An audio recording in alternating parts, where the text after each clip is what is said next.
All right, and we're live. Hello, everyone. Welcome to the inaugural episode of Krishnan College. My name is Akshay Krishnan, and I'm currently a student at Penn State in the Schreyer Honors College. And today we have the honor of meeting one of my best friends, an amazing meteorologist who goes by Jonathan Parker Murray. What's up, John? What's up, Jay? It's great to be here. I'm excited to be on the podcast. Yes, for sure. And this is a special inaugural episode. So let me just do some explaining to our audience, so they can know what we're about. So essentially, our mission through this podcast is to describe college and just get an unfiltered, raw perspective of what it truly means to be a college student. And we aim to do this in a very authentic, unfiltered, as I mentioned before, way and method. So we're going to start this off with an awesome episode featuring Jonathan, who has always been a passionate meteorologist. He's always had a passion for weather. So, John, I'm going to let you take it away. Just give me a brief introduction, and yeah, we'll go from there. Hey, well, thanks again. What's up, everybody? My name is Jonathan Murray, and I am a meteorology major here at Penn State Schreyer Honors College. I've had a passion for weather since I was a little kid, and it's only grown as I've gotten older, and I've really just enjoyed and been so lucky to experience all of the wonderful resources that and experiences that Penn State has had to offer me over the past 2 years, and I'm looking forward to the next two. Yes, for sure. Thanks for that awesome introduction, Jonathan. So now, like, take us back. So when did weather go from just something that you passively watched to something that you kind of became obsessed with? Like, was there a particular storm or a particular moment in your life that flipped the switch? Well, I mean, as far as I can remember throughout my childhood, I had always been obsessed with the watching the weather, and I think as I got older into middle and high school, started taking some more science classes, started being exposed to more resources and opportunities, and started learning that there really is stuff you can do with weather in terms of careers, and that's when I really started to get even more into the analytical and technical side of weather, really understanding the why behind weather rather than just the what. Yeah, for sure. And I think that your passion for that is clear. As for those who don't know, Jonathan has an amazing Instagram account called Jonathan's Weather Service. So or referred to as JWS. So when did you start that, and like how has that helped grow your passion for weather? So, if I remember correctly, I started that a couple weeks before coming to college. I think it was early August of 2024. And for a while, a bunch of people had been encouraging me to make something like that, make a social media account where I could um, practice my skills while distributing real weather reports and real weather forecasts to people who need them and people who have a demand for them. And I've been able to really enjoy myself and learn a lot more about the field and learn a lot more about what I enjoy through that account. And building that has definitely been something I've really enjoyed over the past 2 years. Yeah, for sure. So do you have any advice for, I guess, individuals who are trying to get started with a passion project like to that extent, or or if you have any advice on being involved with their major, but like taking it a step further and exploring it through avenues like JWS. Yeah, I'd say that the number one piece of advice I would give is to just press that button, whether that button is creating the account or if you're into coding, creating that document, or the number one thing you can do when it comes to passion projects like that is to just get started.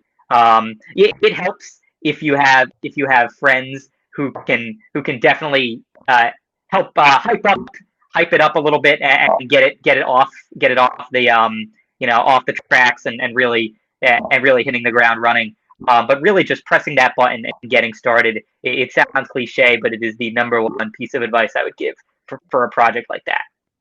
Yeah, for sure. Like that's a great piece of advice, and I'm sure that I'm sure that plenty of people like they definitely do have a passion and something they're really interested in. And I think that's what's nice about college because like if you pick the right place, then I feel like that gives you the opportunities to really grow and soar and be empowered to take those leaps. And I like believe that I'm speaking for both of us where I think that like that the Penn State Honors College Schreyer was like a great place for us to pursue opportunities like that and just take that extra step and that extra leap due to the great support system that the school fosters. So that's awesome, John. And now while we're transitioning to the college, to the topic of college and the college decision process. So Penn State has one of the top meteorology programs in the country, right? So that's an awesome achievement. So walk us through your decision process and why did you pick Penn State over some of your other great options? And what did the process actually look like for you? Well, the process for me as a meteorology student, my list of schools was automatically limited. So I had a couple of requirements. I needed it to be a meteorology school, and I needed it to be in the Northeast. I didn't want to have to be a plane flight away. And coming from New Jersey, Penn State already checked both of those boxes. So, I already had Penn State on my list. So the list was about 8 or 9 schools, Mhm. and I applied. I visited them all, and when I visited Penn State, I was really, really just amazed by a couple things. And one of them was just the pure amount of was the pure amount of opportunities. It seemed like simply extracurricular opportunities as they relate to weather, and that just really blew me away. Um, so I was very lucky and grateful. I got accepted into Penn State meteorology, and I also got accepted into Schreyer, um, which I'm very grateful for. And just the combination of those two acceptances, the wonderful community that Penn State fosters, the seemingly infinite amount of opportunities and experiences that you can achieve and go after while at Penn State, it became a pretty clear choice to me based off all that. Yeah, for sure. Like that, those are great insights, John. And Thank you. yeah, and you briefly touched on this, like the Schreyer Honors College like is a competitive program. So I'm sure that like you put a lot of time and energy and focus into effectively crafting an application. So for those out there like who are in the process of deciding, oh, what do I put in my essays or how can I showcase my authentic self to yeah, like to any college, not just Schreyer. But so I guess do you have any tidbits or strategies that you use to help you craft those essays effectively and efficiently? Yeah, I'd say that the essays are really important, and there's a lot of them for Schreier. There are definitely Yeah. a lot of essays. Um, they're very important. Think of them as a canvas upon which you can paint the artwork that is yourself and your experiences and your life story that has led you to this moment where you're applying to the Schreier Honors College, and really take that opportunity to write about stuff that's meaningful to you, really show your true self. Um, you know, I'm no expert on admissions or anything like that, but I can say that I'm pretty confident that I tried my best to have my true self and my true passions and whatnot shine through those essays. And I like to think that I like to think that that was recognized. And I think that's the number one thing I would say about writing those essays. Just letting those passions shine through and treating it as a canvas upon which you paint a canvas upon which you paint your soul. If I could be a little dramatic there. Wow, we got to get that on a t-shirt, John. Like that was some thorough advice. And I feel like that also really like connects to my thought process during that during the application. And I think that that thought has resonated throughout like multiple of my friends who have applied to these programs, competitive programs that require multiple essays and they are a key metric. So I think that it's important to focus on that. So I guess transitioning to a different part of the college experience, which is leadership. So you've had plenty of experience in college, being a leader, but a lot of students that I've spoken to who are in the process of applying to college, like they want to understand the connection of certain maybe non-technical leadership experiences to those technical leadership experiences that you're able to delve into more when you're at college. So John, just from your experiences, like you've been a camp counselor for I believe 4 years now, and you were actually voted the best senior camp counselor. So does that leadership experience that you had there, that was maybe more non-technical, deeply connect to your technical experience currently now as the head of business at the campus weather service? Oh, 100%, 100%. The lessons I've learned, just by being a camp counselor, are almost infinite. And again, you could say, oh, it's not necessarily like technical or directly related to meteorology. But what you're doing as a camp counselor is you're being put in situations where you have to think on your feet, you have to lead, you have to lead by example, you have to work with the team, and many more skills that are going to translate over to almost any job or almost any leadership experience, or almost any role that you're going to take on in college and beyond. And they translate very well. Not to mention the connections you make, the connections I've made, um, as a camp counselor. I've made lifelong friends there, and the people you meet in roles like these will continue to teach you lessons, um, and teach you skills that you will take forward, long after you're done, um, with even college. So I think 100%. There are very base skills that jobs such as being a camp counselor have taught me, and including but not limited to teamwork, thinking on your feet, pivoting, managing challenging situations, and 100%, both personally and professionally. Those experiences 100% transfer over to the leadership positions I currently hold in college, and that I hope to hold beyond. Yeah, Yeah, I think that your response perfectly encapsulates a way that one could respond to one of those college prompts or essays based on leadership. So I think that your thought process is like very helpful to like to the future students who plan to attend college. So that was an thank you. awesome response. Thank you, John. So yeah, so now I have like a little bit of a random one that I just like to throw out there. So, what's something about college that nobody told you going in? And it can be good or bad, whichever one you think. That nobody told me going in. I think that um,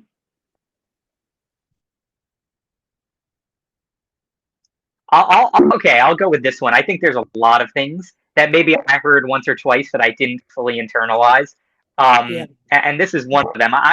I'm pretty sure I was told this on some level going in, but I didn't understand, you know, just how much would change, when I went to college, and just how much, you know, within that change, how much there is to discover. Mm, And my advice to any incoming college student is to embrace the inevitable change that comes with college, mhm, and within it look for growth, look for discovery, and look for newness, that can really add on to uh, that can really add on to who you are. Again, both personally and professionally. I'm talking at both angles here. Yep. Um, you know, it, embrace the uncertainty, embrace the change, embrace the newness, and really, really embrace the new and improved person that college can help you become. Yeah, that's what I'd say. Yeah, I think I really like how you expressed like the personal aspect of it as well, because I think that's something that I personally completely overlooked in the college application process. like my thought process was like, okay, research check, like great academics check, great faculty check. But there's so much more to college. Like I think like you mentioned this before, like you wanted to be in the Northeast. Like I think the location matters. Um, I think extracurricular clubs matter because in my life, like I've been playing guitar my whole life, so I wanted somewhere that would have ample opportunities to like to continue pursuing that. So I think The that all of founder of those. the Schreyer Guitar Club, by the way. You know, Oh, thank you. Free plug. But yeah, but like I really think that those intangible factors really do matter when you are making your decision. So regardless of where you go, I think that that personal piece of the puzzle is very important to consider because if you're happy and in a like uplifted environment, then you're going to see that in your professional development, which is what college is all about too. So sweet. Alrighty. So as we can tell from so far in this discussion, John is a really great communicator. He is very adept at effectively communicating. So now, like, so I want to dive into your craft a little bit, like where forecasting and like all your work doing that meets communication. So, yeah, so I know that like sometimes you do the radio for WGRC, right? So and that is a very different audience than your social media followers, right? So how are you able to effectively adjust the way that you present your information in both scenarios? that's a really good question. And I think that it's definitely a skill that I've had to that I've had to learn.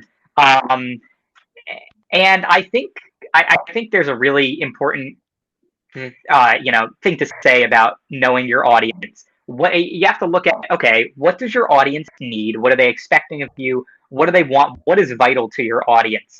What's vital to my J Weather Service audience. I'll give an example in terms of time scales. When I do the radio and WGRC, and when I'm on there at 7:30 in the morning.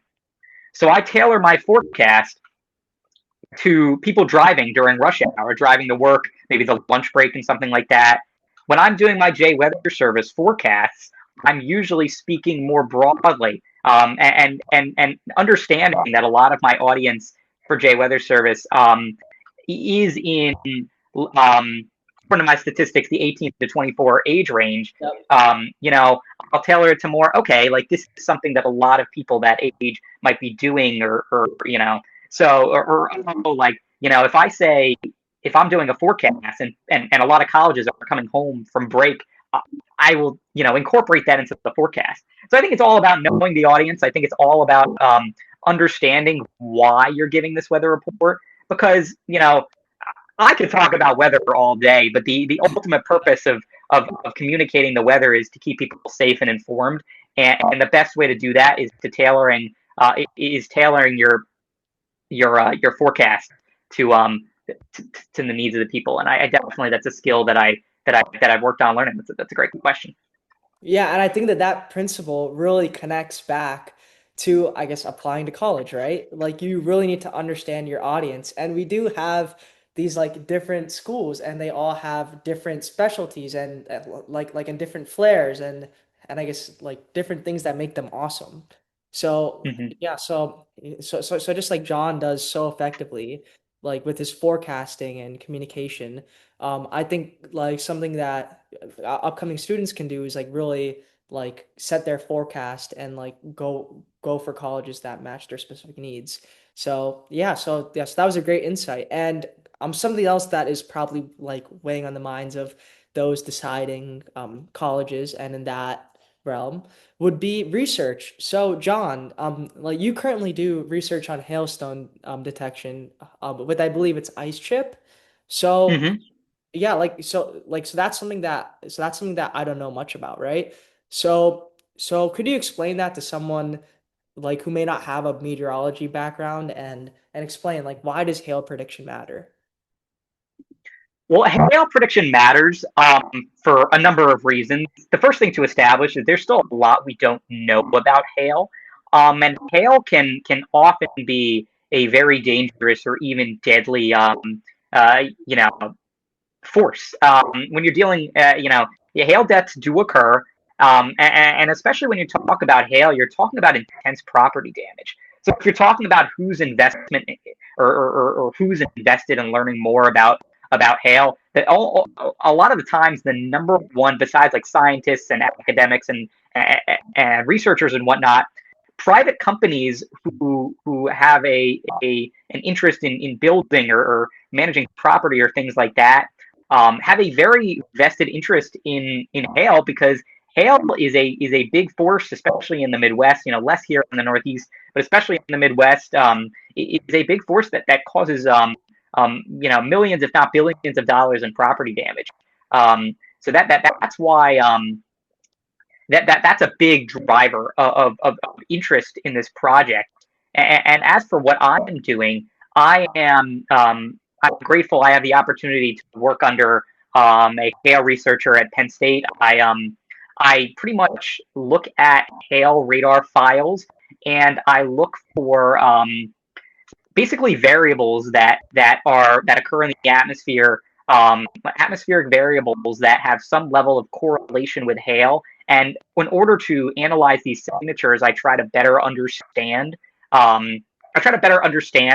these variables impact hail, and how the variables that we see correlate to the hail that was actually reported during in the field portions of this research project. This research project is multi-step. They took in the field experiments during hail outbreaks in the summer of 2025, and now a lot of it is analyzing radar and comparing that to what we actually saw in order to try to develop better hail prediction techniques for the future. Wow, that sounds like a really interesting project. Like, so for those that are curious about what research may look like in college, like this is an example of what you could do as a meteorology major. So, really, really interesting stuff, John. All And right. I'll say Yeah. one thing.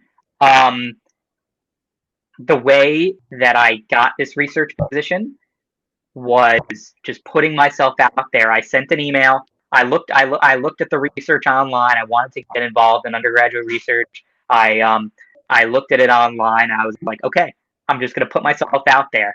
And I did. I sent the email, and lo and behold, what is it? 6 months later, 8 months? I'm not sure. Yeah, like You know, six or we're 6 or 7 months later, we're here. So that's, yeah. especially with everything in college, but especially with research. Put yourself out there, and uh, show your interest, show you're willing to learn and ready to just ready to learn, ready to experience, and um, yeah, put yourself out there, and I think um, you'll find a good fit for you. Thank you so much for adding that. That is a really good point. And I think it's actually kind of starting to outline a common theme of this podcast episode so far. It's like you just got to take that first step, whether it's starting that passion project with a click, or whether it's sending that email to reach out to a professor, or whether it's clicking that button to submit an internship application, or reaching out to that club, like to obtain a leadership position. I think that these are all really good situations where that principle ties in. So thank you so much for adding that. All right, Of course. John, am I missing anything? Is there do you have like any like major tidbits that you feel like you got to get out there to the world?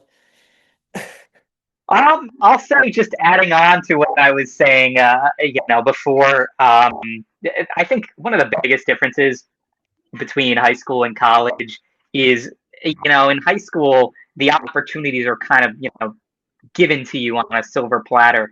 In Yeah. college, I think there's infinitely more opportunities, but you have to be the one that goes out and gets them. They're not just sitting right in front of you. But you have to go out there and really reach for the stars. But the thing is, and the number one thing that I've probably learned academically from these past 2 years is that if you consistently put in hard work and you're consistently, going out there and trying your best and going for these new opportunities, in the long run, it's going to work out very well. You just have to keep, day in and day out, putting your best foot out there and just really trying your best and giving your all. And that energy, that good energy, that hardworking energy, it's going to come back to you. It's going to come back to you. Yeah, thank you so much, Sean. And I feel like you bring that energy to everything, especially when you try to rage bait us and say that LeBron is not in the top 10 all time.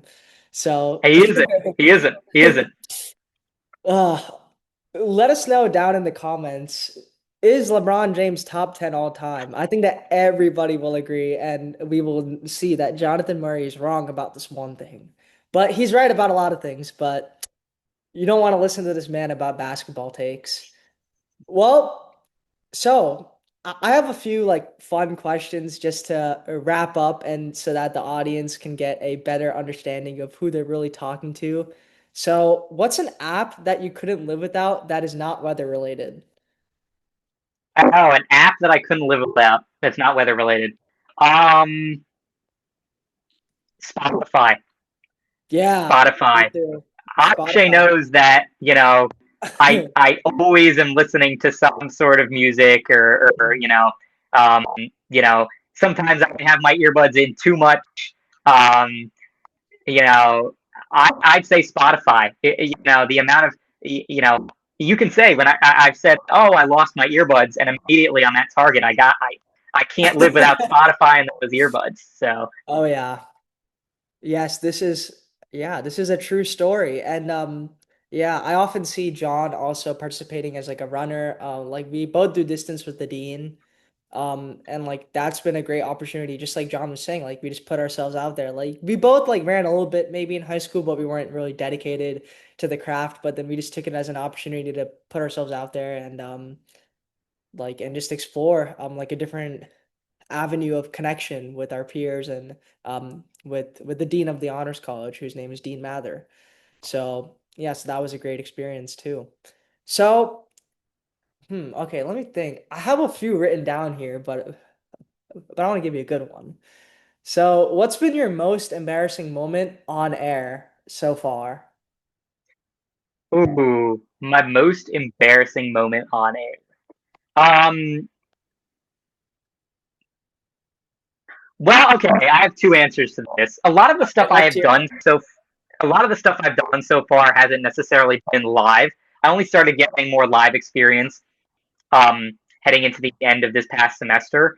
I'd Mhm. say on air, the first time I went live for Campus Weather Service, the first time I went live forecasting, uh, I had an earbud in my ear to like communicate with the people in the studio, but I didn't realize that that meant there would be an echo of my voice like zero point 0.5 seconds Oh. later after every time. So, I messed up a little bit because it was very challenging to forecast, with my, uh, with my own voice in my ear repeating back at me. So I learned my lesson on that one. And then just in general, broadcasting in general, um, it's pretty embarrassing, the multiple times that I took multiple takes to finally get like a good recording, and then my volume wasn't on or my audio wasn't on, Mm, so I have to just restart all over again. That ah, happens a lot, and you'd think I learned my lesson after like the 12th time of it happening, but I guarantee it will still happen from time to time next year. So that's what I'd say for that. yeah, the multiple takes thing is relatable for me too. Like when I'm playing like guitar or like practicing to give like a poster presentation, yeah, multiple takes is always going to exist in, I guess, the performing adjacent professions and art forms. So yeah, I definitely feel that. Well, John, to wrap up, just say again, like where can people connect with you and follow you? Um, should I drop my LinkedIn? I don't know. No, Yeah, no, no. yeah, yeah, yeah, yeah. Yeah. Drop the LinkedIn, drop the Instagram. Yeah, like drop the JWS Instagram. Yeah, go ahead. Okay. Yeah. So LinkedIn. Are LinkedIn handles a thing? I think it's just your name. So if they search Okay. up It's Jonathan yeah. Murray. It's just Jonathan Murray on LinkedIn. Uh, Jonathan.Murray8 is my Instagram, and then my weather Instagram is just JWeatherService, all lowercase. Yeah, I hope some of the stuff I said was helpful, and you know, I think my final thing is to just enjoy, soak up all the new experiences, the good and the bad, just the everything, the ups and the downs, will contribute to you just becoming a more experienced, a more knowledgeable person. So just, enjoy it all. All right. Thank you so much, Jonathan. And that about wraps it up for our inaugural episode of Christian College featuring Jonathan Murray, member of the Penn State Schreyer Honors College and Meteorology Department. And he went from weather kid to on-air meteorologist. And it really shows you that whatever you set your mind to, you can accomplish. All right. Thank you so much and see you in the next one.